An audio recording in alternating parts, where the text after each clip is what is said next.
Assalamualaikum warahmatullahi wabarakatuh. Apa kabar anak-anak semua di rumah? Semoga kalian semua dalam keadaan sehat selalu. Meskipun masa pandemi ini, kita akan belajar IPA terapan, ya. Pada kesempatan kali ini, materi yang akan kita bahas yaitu tentang gejala alam biotik dan abiotik. Ya. Tujuannya agar kalian bisa menjelaskan, membedakan konsep antara gejala biotik dan abiotik yang bisa ditemui dalam kehidupan sehari-hari. Ya.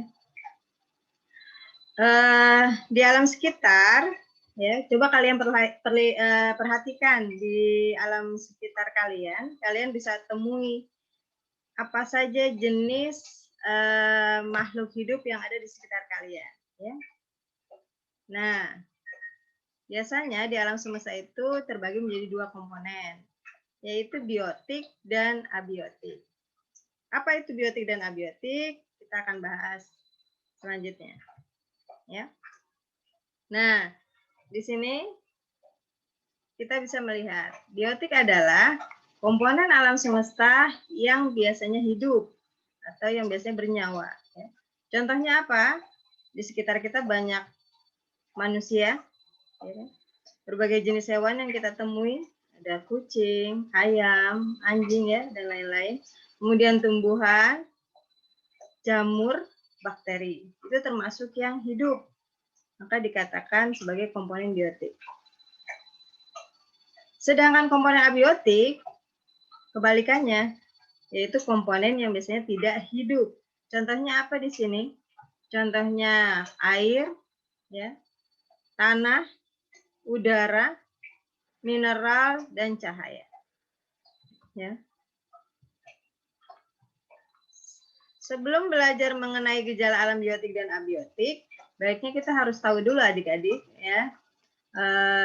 Kita harus mengetahui ciri-ciri makhluk hidup itu seperti apa, ya. Ciri-ciri makhluk hidup diantaranya yang pertama perlu makan, ya. Kemudian perlu adaptasi, ya, penyesuaian diri terhadap lingkungan. Kemudian perlu berkembang biak agar melangsungkan kehidupannya bertambah banyak, ya. Kemudian bergerak biasanya makhluk hidup itu, ya. Kemudian bernafas, ya, atau respirasi. Selain itu juga iritabilitas, peka terhadap rangsangan. Kalau di sini ditemukan contohnya putri malu disentuh, maka daunnya akan tadinya mekar, kemudian menguncup gitu, ya. Atau kulit pada manusia, jika terkena panas maka dia akan langsung peka gitu, ya. Kemudian ada juga ekresi, ya. Ekresi di sini ada pengeluaran sisa zat metabolisme dalam tubuh. Kemudian juga ada metabolisme di dalam tubuh makhluk hidup. Selain itu juga ada tumbuh dan berkembang, ya. Ini diantara semua ciri-ciri makhluk hidup, ya. Nah, lalu selanjutnya kita akan membahas tentang apa itu gejala alam. Gejala alam itu adalah peristiwa alam, ya. Gejala alam terbagi menjadi dua, gejala alam biotik dan gejala alam abiotik. Apa yang membedakan gejala alam biotik dan gejala alam abiotik? Jika gejala alam biotik itu berupa peristiwa alam atau gejala-gejala yang berhubungan dengan makhluk hidup, gitu, ya. Sebaliknya, jika dikatakan sebagai gejala alam abiotik, itu adalah peristiwa alam atau gejala alam yang berhubungan dengan makhluk tidak hidup. Apa contohnya? Ayo kita lihat. Ya. Yang pertama yang akan kita bahas contoh dari gejala alam yang hidup atau gejala alam biotik, ya. Contohnya, manusia bernafas dengan paru-paru. Itu adalah contoh gejala alam biotik. Yang manusia kan hidup, berarti ini dikatakan gejala alam biotik. Kemudian metamorfosis pada kupu-kupu, ya. Kupu-kupu juga termasuk komponen yang hidup atau biotik. Maka metamorfosis pada kupu-kupu digolongkan menjadi gejala alam biotik. Kemudian ada gejala ledakan hama tanaman. Ya, di sini ada keong, ya, itu termasuk gejala biotik karena ini semua hidup ya. Nah, masa pandemi ini juga terdapat gejala alam berupa ledakan virus COVID-19 ya, yang sedang kita hadapi saat ini di seluruh dunia. Nah, itu termasuk contoh juga gejala alam biotik atau kita sebut gejala alam dari makhluk yang hidup ya. Kemudian ada contoh yang lain yaitu populasi eceng gondok yang menjamur. Eceng gondok di sini ini termasuk tanaman ya yang merusak ya, dan itu tergolong gejala alam biotik atau gejala yang hidup. Jadi yang namanya gejala alam biotik ini dikaitkan dengan peristiwa atau gejala alam yang terjadi pada makhluk hidup. Ya, mudah-mudahan paham ya.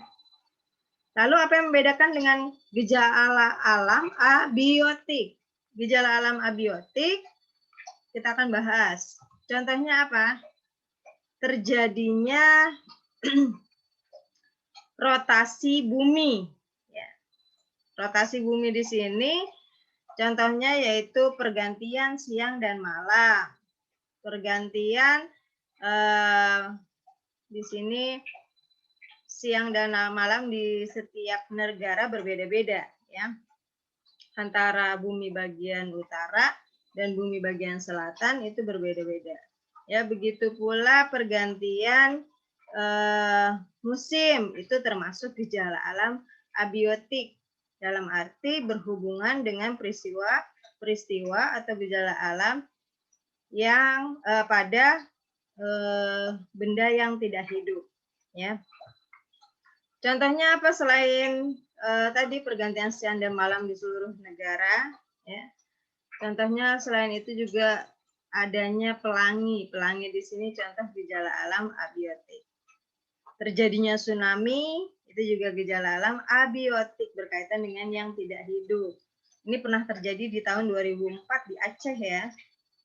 Nah, itu terjadi tsunami besar ya, yang menyebabkan sekitar beberapa ribu orang meninggal ya.